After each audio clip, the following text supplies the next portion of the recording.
আসসালামু আলাইকুম। আশা করি সবাই অনেক অনেক ভালো আছেন। আলহামদুলিল্লাহ দৈনন্দিন জীবনে যেসব কাজগুলো করে থাকি সেটার একটা ভিডিও করে আপনাদের দেখানোর চেষ্টা করি। আজকে আমাদের কাজ হচ্ছে আমাদের মোট ৮০০ পাট দাগ এসেছে এবং সেই পাটগুলো ধোয়ার জন্য আমরা সকাল সকাল চলে এসেছি আমাদের পাটের জাগে এবং এসে আমরা পাট ধোয়া শুরু করে দিয়েছি। আমাদের এই ৮০০ পাট আমরা ১৫ দিন আগে জাগ দিয়ে রেখে গেছিলাম এবং দেখতে দেখতে আমাদের পাটগুলো জাগ এসে গেছে, যার জন্য আমাদের এই পাটগুলো ধোয়ার জন্য আমরা সকাল সকাল চলে এসেছি চারজন।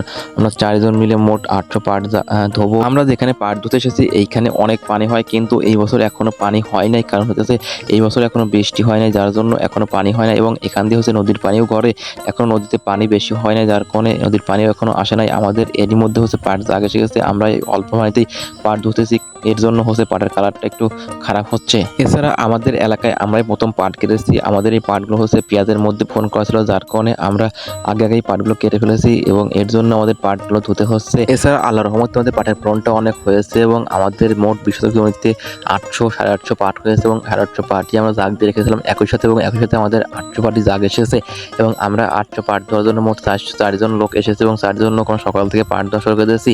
আসলে আমাদের এই ৮০০ পাট আজকে ধুয়ে শেষ করতে হবে, এর জন্য আমরা তাড়াহুড়ো করে আমাদের এই পাটগুলো ধোয়া কাজ করতেছি। আজকে আমাদের কাজ হচ্ছে আমাদের এই সম্পূর্ণ পাটগুলো ধুয়ে শেষ করতে হবে এবং দেখতে দেখতে আমাদের পাটগুলো ধোয়া প্রায় শেষ হয়ে যাচ্ছে। সবাই ভালো থাকবেন এবং আমাদের জন্য দোয়া করবেন, আমাদের ফসলের জন্য বেশি বেশি বারাকা দান করে। আসসালামু আলাইকুম রহমতুল্লাহি বারাকাতুহু।